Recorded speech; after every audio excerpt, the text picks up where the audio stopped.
cours d'une conférence débat et restitution de la formation de l'école de la campagne électorale, tenue au CEPAS le samedi 16 juillet dernier. Angèle Makombo et Chantal Faïda ont sensibilisé les femmes venant des 4 coins de la capitale, afin de préparer le prochaine échéance électorale pour affronter et réussir les élections avec succès. Femmes, voulez-vous gagner aux élections? Tel était le thème qui a sanctionné cette conférence féminine de grande envergure, favorisant la participation massive des femmes à la vie politique de diverses façons. Ainsi, de mesures spécifiques peuvent s'avérer nécessaires pour surmonter les obstacles résultats de la discrimination basée sur le genre femme politique et dynamique. L'honorable Solange Masumbuko a fait le point. Vous avez eu comme expérience à la candidature, à la députation? Oui, je viens d'échanger avec mes collègues femmes candidates et déjà en tant que parlementaire et en tant qu'ancienne candidate, j'ai partagé cette expérience. Déjà la loi, elle est musclée parce que on essaye de booster les partis qui vont aligner suffisamment de femmes. Ils ne vont pas payer la caution, c'est déjà une méthode incitative. Et pour la petite expérience, j'ai partagé trois faits: la formation, l'information et l'action. Les femmes, la formation, nous étions là, nous avons échangé d'expériences, nous avons échangé des théories. Et l'information, c'est être là, être informé, la loi électorale, comment ça se passe, et quels sont les partis les meilleurs qui vont aligner les femmes. Et l'action, c'est être visible, faire des petites actions qui peuvent intéresser la communauté et même intéresser donc la base. Identifier là où vous vous sentez très à l'aise pour être candidat et identifier le meilleur parti.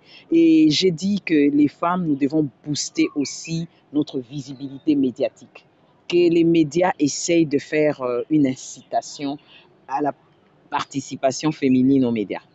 Quel est le plus grand secret en sorte que vous ayez une sensibilisation de femmes qui viennent vous assister parce que en fait, vous êtes une idée femme?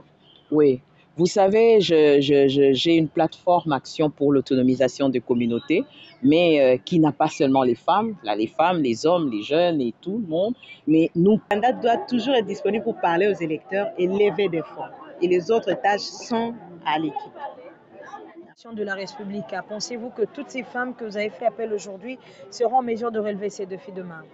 Eh bien, c'est notre espoir, hein, notre grand espoir, mais si on a même pu susciter un peu de questionnement, d'ambition, de remise en question auprès de certaines des femmes, eh bien, l'objectif a été atteint.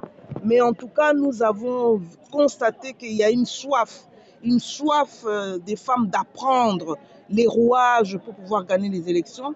Nous avons senti aussi ce sentiment que les femmes ont d'injustice, que élection après élection, elles sont, même celles qui gagnent, sont mises de côté à cause justement des contraintes au Congo, des fraudes qu'il y a.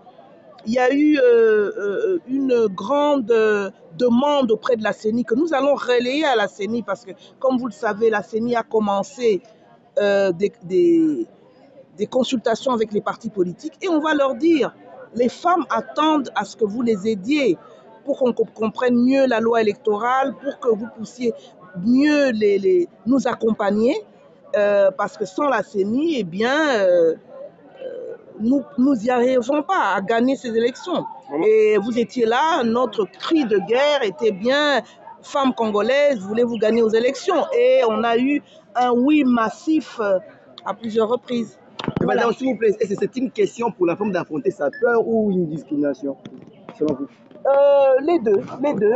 Vous savez que la politique a longtemps été et demeure comme un domaine réservé aux hommes. Hein. Ce sont les hommes qui occupent depuis 62 ans d'indépendance, qui s'occupe de la gouvernance, qui prend les décisions, ce sont les hommes. Et nous, les femmes, qui constituons 52% de la population congolaise, on se dit assez, c'est assez. Nous avons dans ce pays des femmes compétentes dans tous les domaines d'activité. Il n'y a pas un domaine où la femme n'émerge pas.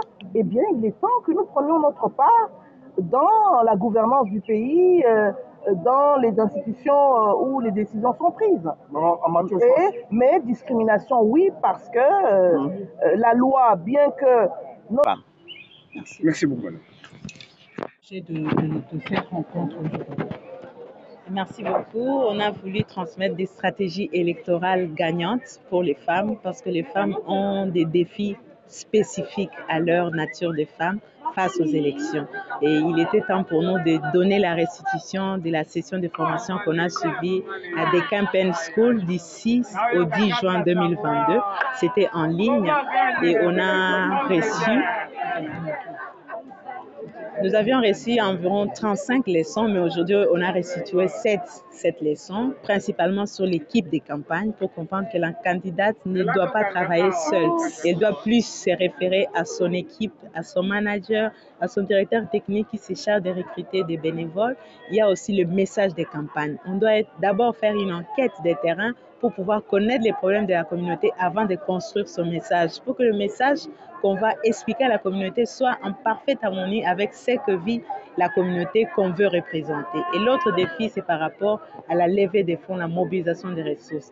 Nous, femmes, souvent, on se sent limitées pour exprimer des demandes de soutien. Et aujourd'hui, on a transmis les secrets, commencer par son entourage et ensuite aller vers des proches, des membres de la formation politique et même des inconnus. Si on justifie bien son budget, on peut avoir des soutiens venant de toutes parts pour atteindre.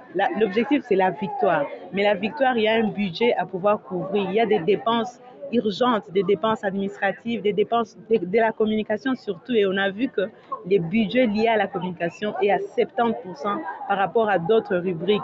Donc, les femmes, on doit aussi approcher les médias, avoir aussi une présence en ligne permanente, mise à jour régulière sur des questions qui touchent la communauté. Alors, femmes, voulez-vous gagner aux élections? Qu'est-ce qui se cache derrière cette interrogation? Oui, on a donné les stratégies, les astuces pour pouvoir bien étoffer son plan de campagne. Parce que l'élection, c'est un projet et il faut avoir un plan, il faut identifier les défis, il faut identifier les stratégies et les pistes des solutions. C'est ainsi qu'on a donné un aperçu général de comment se préparer, mais beaucoup plus la préparation individuelle, parce que c'est une activité qui demande une force psychologique intense et il ne faut pas céder il ne faut pas être surmené. C'est la raison pour laquelle il faut avoir une équipe. Mais la candidate doit toujours être disponible pour parler aux électeurs et lever des fonds. Et les autres tâches sont à l'équipe. De la République, pensez-vous que toutes ces femmes que vous avez fait appel aujourd'hui seront en mesure de relever ces défis demain? Eh bien, c'est notre espoir, notre grand espoir, mais si...